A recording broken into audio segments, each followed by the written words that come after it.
Hello dear students, welcome to our first video of our past 1. Chapter 9, Vital Villages, Thriving Towns. A boy named Prabhakar was watching the blacksmiths at a shop in his locality. There were many iron tools like axes and sickles that were displayed on a small bench. A bright fire was burning and two men were heating and beating metal rods into shape. It was very hot and noisy, and yet it was fascinating to watch what was happening. What do you think? When was the use of iron started? Let's see in this video. Now, iron is a major part of our life. Most of the things that we use today are made up of iron, but the use of iron was started by human beings long ago, around 3000 years ago. But how do we know this? Actually, a large collection of iron tools and weapons have been found from some burial sites, which are called megalithic burials, about which you studied in chapter number 5. Around 2500 years ago, there is evidence for the growing of iron tools. Means, बड़े पैमाने पर iron tools का इस्तेमाल 2500 years पहले होने लगा था. The tools that were made around this period were axes that were used to clear forests and iron plowshares that helped to increase agriculture produce. Here are the other steps to increase production.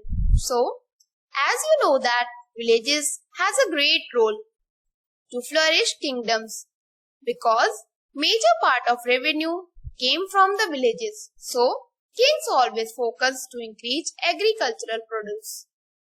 There were some new steps that were used in agriculture. While new tools and system of transplantation increased production, irrigation was also used. Irrigation works that were built during this time included canals, wells, tanks and artificial lakes. Here we will read about social divisions in South India.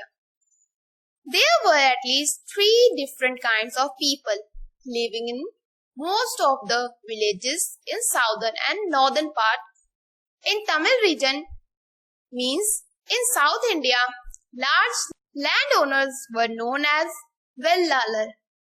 Ordinary plowmen were known as Uzhavar and landless laborers were known as Kadesiar and Adimai. So students, now we will know about social divisions in North India. In northern part of the country, the village headman was known as Gram bhojaka. Usually this post was hereditary, means members of the same family held this position for generations.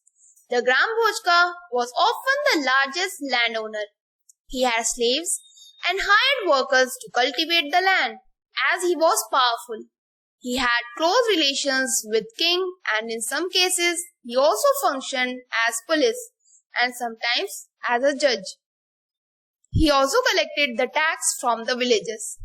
Independent farmers or small farmers were known as grihapatis. Landless laborers who did not own land, dasas and dasis, were known as karmkaras. In most of the villages, there were also some craft persons such as blacksmith, potter, carpenter and weaver. Some of the earliest works in Tamil, known as Sangam literature, were composed around 2300 years ago. These texts were called Sangam because they were supposed to have been composed and compiled in assemblies of poets that were held in the city of Madurai. There is a Jataka story given on the page number 90. Here in this story, there was a clever poor man in a city. His only resource was a dead rat. He sold this to the owner of a hotel for his cat at a good price. Then one day, there was a strong storm which destroyed the king's garden. Gardener offered him to clear the broken leaves and branches from the garden.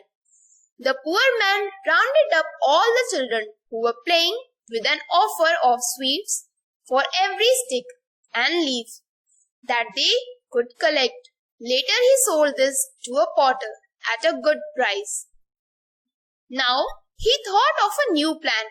One day a horse trader was to come in the city with his 500 horses.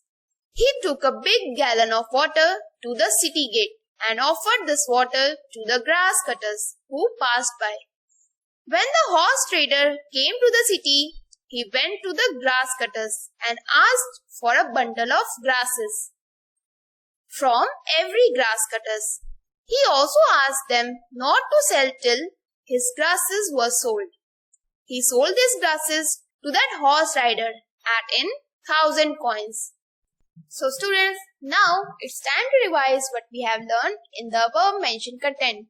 So we have learned that iron came into use around 3,000 years ago. About 2,500 years ago, the use of iron tools increased. These tools included axes for clearing forests and expanding land and iron plowshare in increasing production. In the southern part of the continent, large landowners, plowmen, that means uzhavar, landless laborers and slaves, Kadesyar and Adimai were amongst the main community members. In the northern part of the subcontinent, the village headman, that means Gram Bhojaka, was hereditary, who was the biggest landowner and used to collect taxes for the king. Independent farmers were known as Gripatis and landless laborers, including dasas and dasis, were called karmkaras. Now students, let's see what we have learned from the content. So, our first question is, the use of iron in the Indian subcontinent began about dash. So, your options to fill this statement are 2,000 years ago, a million years ago, 3,000 years ago, or 500 years ago. The correct answer is 3,000 years ago. Next is, Vellalar was the term used for large landowners, small farmers, common people or slaves. The correct answer is large landowners. Now next is, Gram Bhojaka was a powerful man. He also worked as a judge, policeman, counselor or both A and B. The correct answer is both A and B.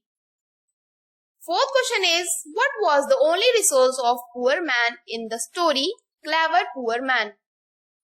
Options are dead rats, dead dogs, dead goats or grass cutters. The correct answer is dead rats. The correct answer is dead rats. Now students, here are some questions given to you as homework. So, the questions shown on the screen are given to you to attempt by your own. That's it for today kids. I hope you have understood everything properly. Now, see you in next video. Thanks for watching. Bye bye.